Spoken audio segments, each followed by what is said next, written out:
Nos destaques do Panorama CBN, Silvinei Vasquez depõe a Polícia Federal e passa mal. Ministério Público, junto ao Tribunal de Contas da União, pede a anulação da sua aposentadoria. Novos e-mails de Mauro Cid revelam proposta que indica tentativa de golpe. Banco Central quer acabar com o rotativo do cartão de crédito. E a crise política no Equador. Suspeitos envolvidos na morte de candidato à presidência são colombianos. Panorama CBN. Eu sou Leandro Gouveia, a Juliana Prado está de férias, enquanto isso eu vou te contar em menos de 30 minutos tudo o que foi notícia nesta quinta-feira, dia 10 de agosto de 2023.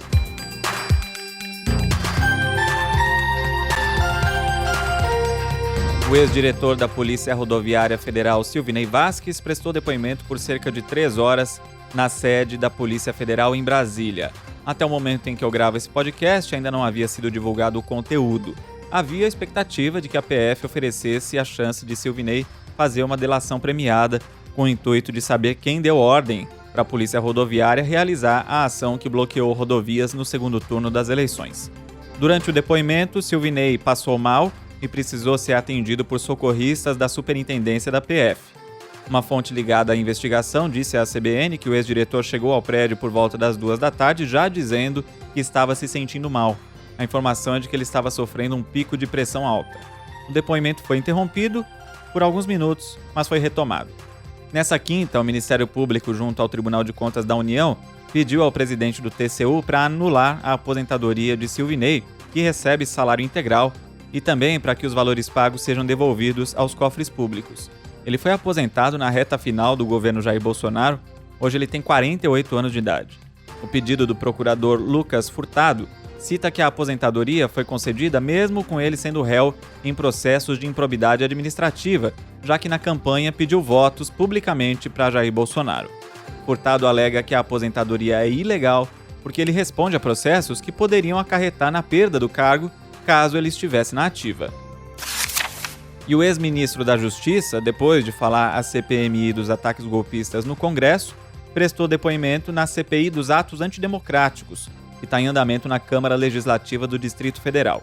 Ele negou ter pedido o mapeamento de eleitores e a atuação direcionada da Polícia Rodoviária Federal no segundo turno das eleições. O mapeamento, que mostrava os locais onde Lula e Bolsonaro tiveram mais de 75% de votos no primeiro turno, foi usado na reunião que foi feita para elaborar a operação de bloqueios de rodovias no segundo turno. Os mapas estavam armazenados no celular da delegada Marília de Alencar, que era diretora de inteligência do Ministério da Justiça, que, segundo ela, foi quem demandou o levantamento. Ela deve prestar depoimento, inclusive, de novo à Polícia Federal nesta sexta-feira. Anderson Torres negou que tenha pedido esse mapeamento. Ele disse que não enxergou nos dados nenhuma informação que pudesse ajudar a coibir crimes eleitorais. Eu não conhecia essa métrica, eu não achei essa 75%. métrica das duas métricas que eu disse ao senhor. Tá. E não dei andamento a isso porque eu não vi uma conexão disso com o crime. Com como é que a gente ia... É porque ele teve porque o Bolsonaro teve 75% dos votos, por exemplo, numa cidade de Santa Catarina. Que crime que ocorreu ali? Como é que através disso, foi isso que eu questionei, como é que através disso nós vamos chegar a crimes eleitorais? E não tive essa resposta. Anderson Torres também negou ter determinado o aumento de efetivos da Polícia Rodoviária Federal em cidades do Nordeste durante o segundo turno. Essa decisão teria sido tomada durante uma viagem dele à Bahia. Ainda de acordo com o ex-ministro, foi feita uma sugestão de que a Polícia Federal solicitasse auxílio da PRF nos locais em que não fosse possível atender apenas com o efetivo da corporação. Sobre o 8 de janeiro, quando já era secretário da Segurança Pública do Distrito Federal, Anderson Torres afirmou que houve falhas na execução do plano de segurança, mas disse que não sabe apontar culpados. Cada instituição faz o seu planejamento interno. Não sou eu que digo quais são os meios que serão usados, quantos policiais, se vem o choque, se vem o BOP, se vem o canil. Isso, cada instituição é responsável por isso. Houve falhas, acho que inclusive... De quem é a falha? Eu acho que é o que tem que ser apurado aqui, deputado. Com todo respeito, é o que tem que ser apurado aqui. Anderson Torres também negou a omissão na desmontagem do acampamento golpista em frente ao quartel-general do Exército em Brasília. Disse que no dia 6, 2 dias antes, viu imagens do próprio Exército de que os acampamentos estavam esvaziados. o general Dutra me mostrou no celular dele, falou: Anderson, olha aqui, ó, olha os acampamentos há 1 mês e meio atrás. E olha os acampamentos agora de manhã. Realmente, naquela sexta-feira, o acampamento já estava quase desmobilizado. Pouquíssimas pessoas ali, e por isso, e muitas pessoas que estavam ali, moradores de rua, que estavam ali para poder ter um almoço, ter uma janta. Por isso ele pediu para que eu convocasse também para a reunião a secretária de Desenvolvimento Social do DF. E na primeira semana, como secretário de Segurança, já chamei para tratar do desmonte total daquele acampamento. Da mesma forma que outros depoentes, Torres afirmou que o Exército impediu a retirada dos manifestantes do acampamento. Segundo Anderson Torres, a Polícia Militar chegou a mobilizar cerca de 500 homens para desmobilizar o local, mas o Comando Militar do Planalto não autorizou a retirada. O jornal O Globo divulgou nesta quinta, com exclusividade, mais mensagens recebidas pela CPMI dos ataques golpistas relacionadas ao ex-ajudante de ordens de Jair Bolsonaro, Coronel Mauro Cid. Um arquivo foi encontrado em um e-mail do coronel, listando uma série de decisões judiciais contra o ex-presidente. O documento foi digitalizado e recebido pelo militar em 6 de novembro de 2022, uma semana depois da derrota nas urnas.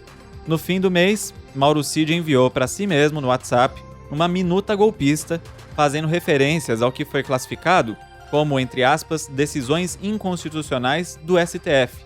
Isso justificaria a decretação de um estado de sítio. Especialistas viram na proposta uma tentativa de golpe após as eleições.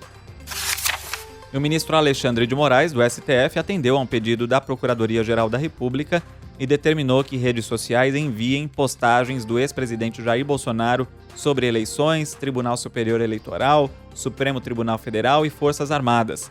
Autorizou também que as empresas informem se 244 pessoas já denunciadas por participação nos atos golpistas seguem ou deixaram de seguir o ex-presidente e se repostaram mensagens de Bolsonaro sobre temas como fraude nas eleições e intervenção militar.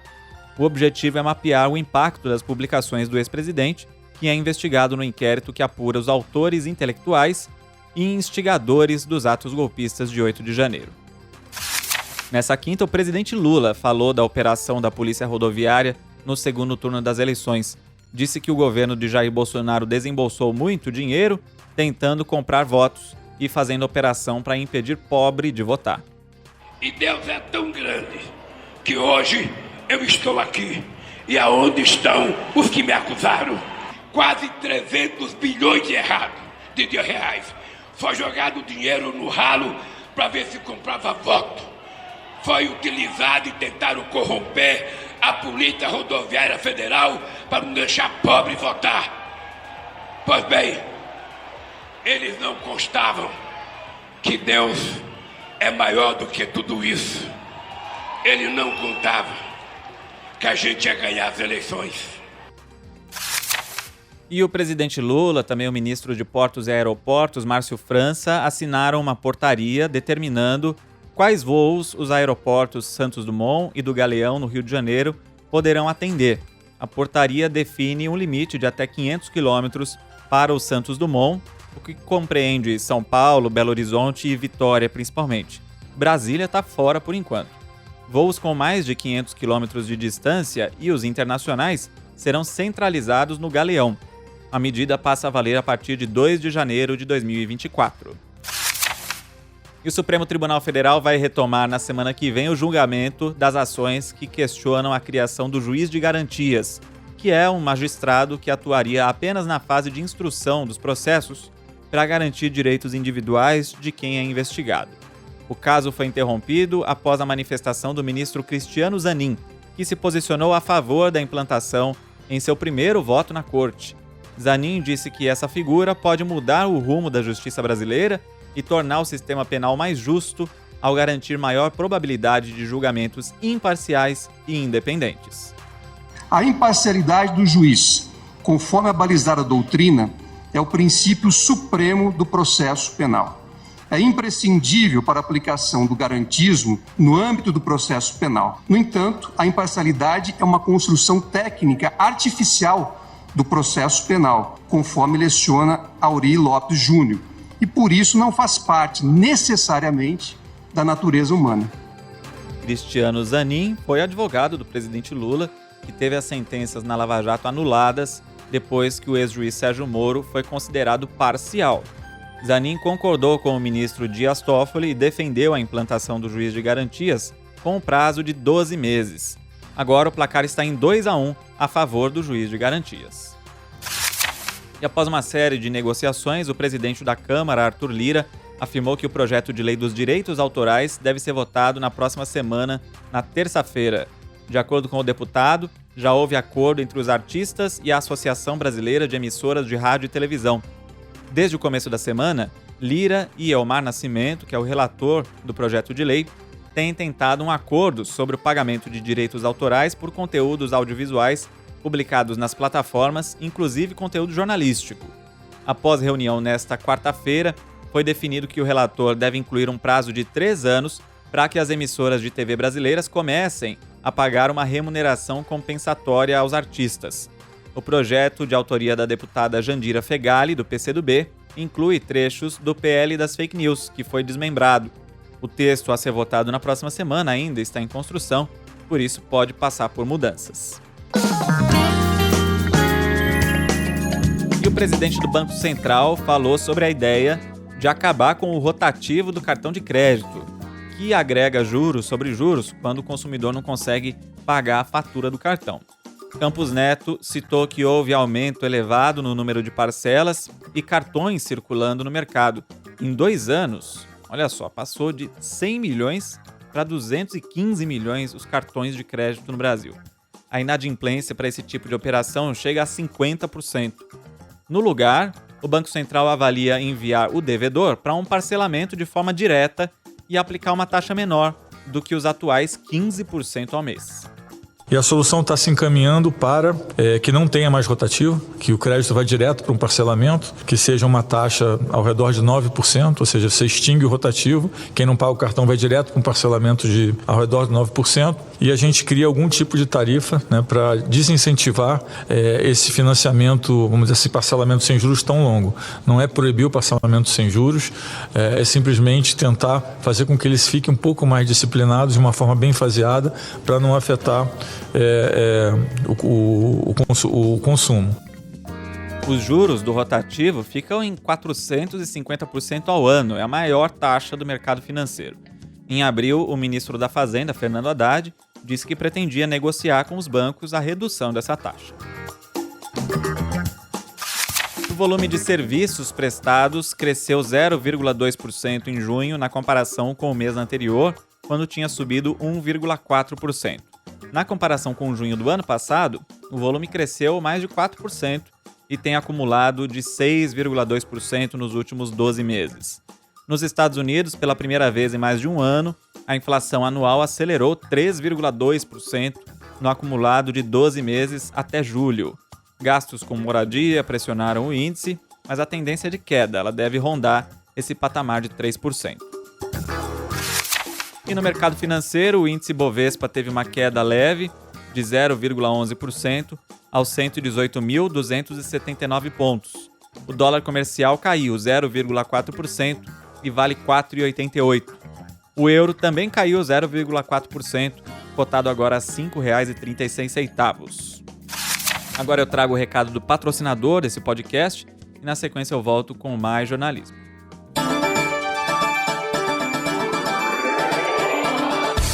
Você sabe como se transforma a energia que vem do sol em energia elétrica? A transformação da irradiação solar na energia que usamos em nossas casas ou empresas é feita através de painéis solares que são instalados sobre o telhado ou laje da residência ou prédio comercial. Os sistemas mais comuns permitem que a energia alimente os imóveis durante o dia e a energia não utilizada é disponibilizada na rede da concessionária, gerando créditos que poderão ser utilizados no futuro. A energia solar é um recurso limpo, renovável e de baixo impacto ambiental. Ao fazer essa escolha, você colabora para o uso consciente dos recursos do planeta. Conheça as linhas de financiamento solar do Banco BV, sujeitas à análise, em bv.com.br e nas redes sociais, @BancoBV.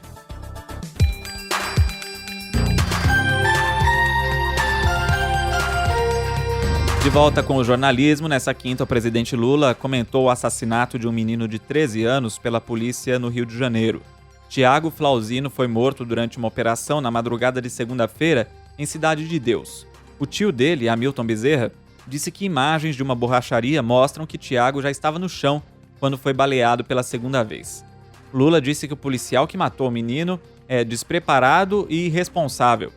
O presidente disse que o Rio de Janeiro não é só Copacabana ou Ipanema e que a polícia precisa estar mais bem preparada. Que não é só Copacabana, não é só Ipanema, é um povo pobre, negro, o povo da periferia que precisa ser tratado com respeito, para que nunca aconteça o que aconteceu com um menino de 16 anos que foi assassinado por um policial despreparado ou irresponsável. E a gente não pode culpar a polícia, mas a gente tem que dizer que um cidadão que atira no menino que já estava caído é irresponsável e não estava preparado do ponto de vista psicológico para ser policial. Só corrigindo o presidente, o menino tinha 13 anos e não 16.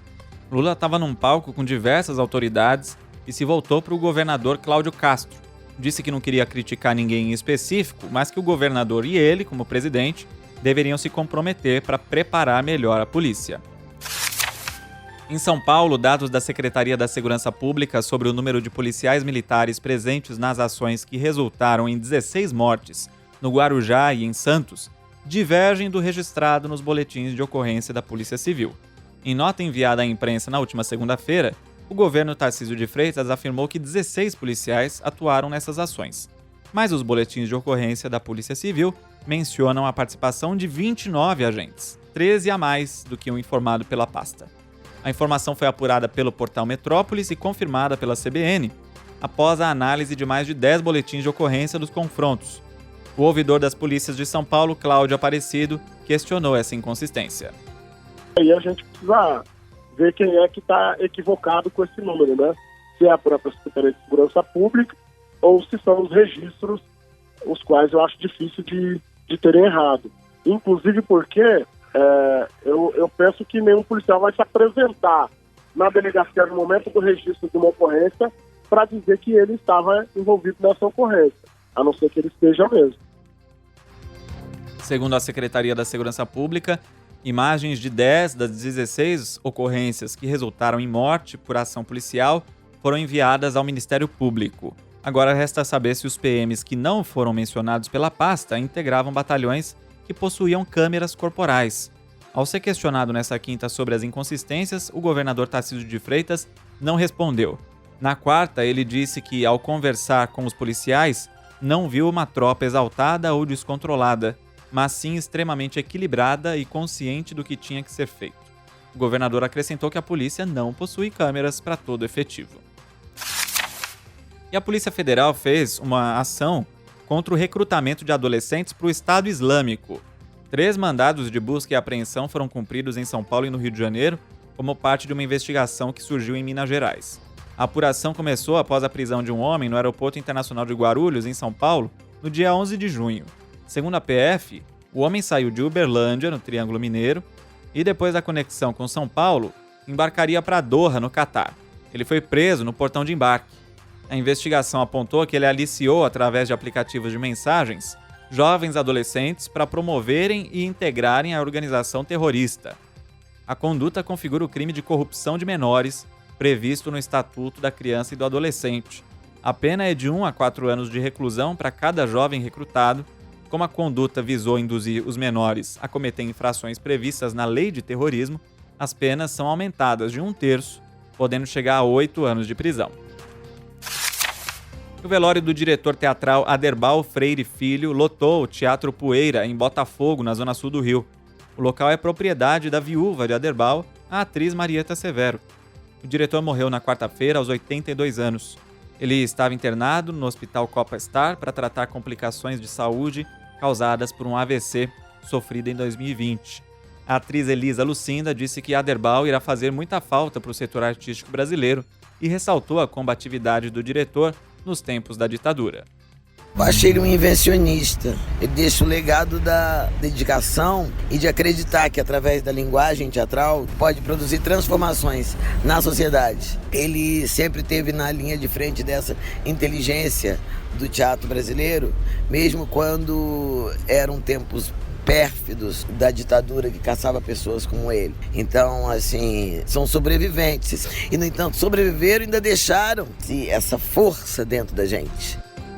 Produtor cultural e presidente da Associação de Produtores de Teatro, Eduardo Barata, destacou a facilidade do diretor em adaptar a literatura para a linguagem do teatro. Aderbal é um grande pai teatral, é uma grande referência para várias gerações, com um olhar para o teatro completamente diferenciado em função das adaptações da literatura que ele fazia para a dramaturgia. O Aderbal conseguia colocar qualquer universo literário no palco teatral. Isso é muito difícil. Nascido em Fortaleza, Aderbal se formou em Direito, mas desde os anos 50 fazia parte de grupos de teatro. Ele dirigiu peças renomadas como o monólogo de Roberto Ataíde, Apareceu a Margarida, estrelado por Marília Pera, e ainda peças de grandes figuras nacionais, como O Tiro que Mudou a História, sobre Getúlio Vargas, e Tiradentes, em Confidência no Rio, sobre o conspirador mineiro.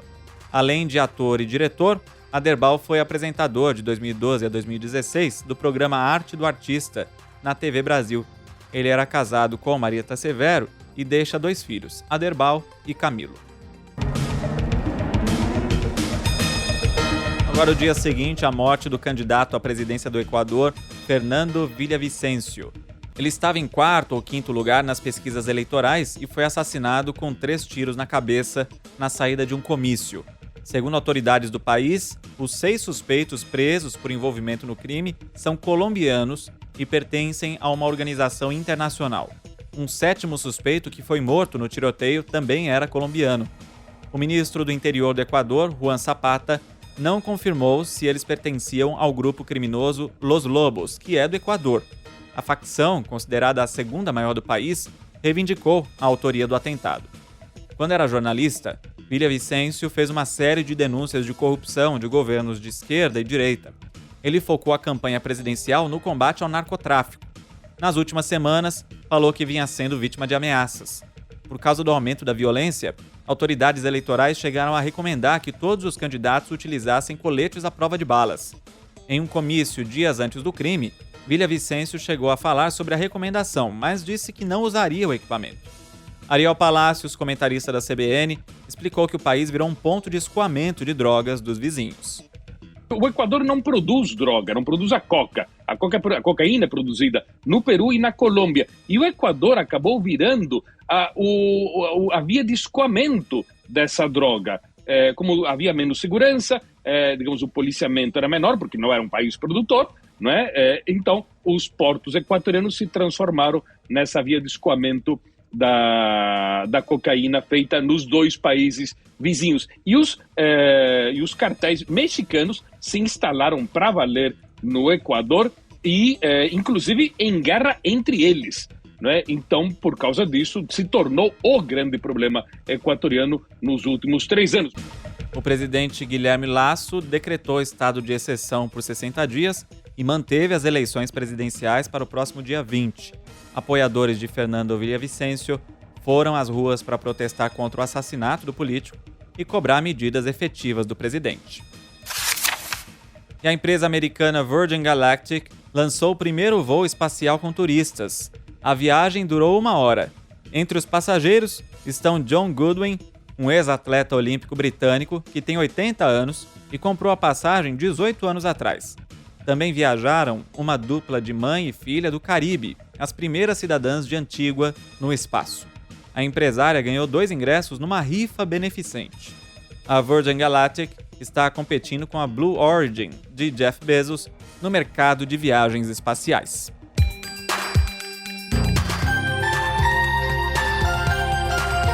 E eu termino o Panorama CBN te contando que os ingressos para o show de Paul McCartney em São Paulo evaporaram. E aí o artista anunciou uma data extra, 7 de dezembro, também no Allianz Parque. As vendas para o público geral começam no sábado e ainda tem ingressos, pelo menos até este momento em que eu gravo o podcast, para os shows nas outras cidades: Rio de Janeiro, Brasília, Belo Horizonte e Curitiba. Se você gosta do Panorama, aproveita para compartilhar o link com os amigos. Também me conta o que achou da edição pelo e-mail leandro.gouveia@cbn.com.br. Pode falar comigo pelo Instagram, que é o @lereisgouveia, como fez o Marco Custódio, que decidiu escrever, diz que é ouvinte frequente do Panorama há alguns anos, começou quando morava nos Estados Unidos e agora que voltou para São Paulo continua. Ele falou que acha excelente ter em menos de 30 minutos um resumo do dia, deu parabéns à CBN, a mim também pelo programa de ontem e diz que foi muito bem feito, de qualidade. Muito obrigado, Marco Custódio.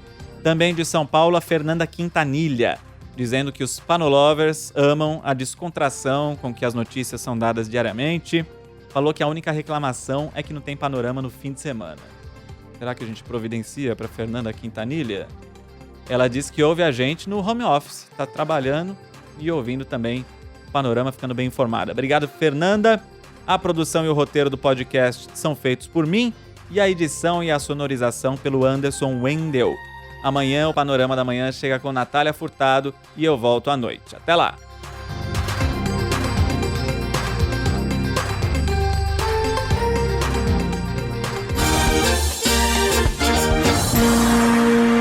Panorama CBN. As principais notícias do dia em menos de meia hora.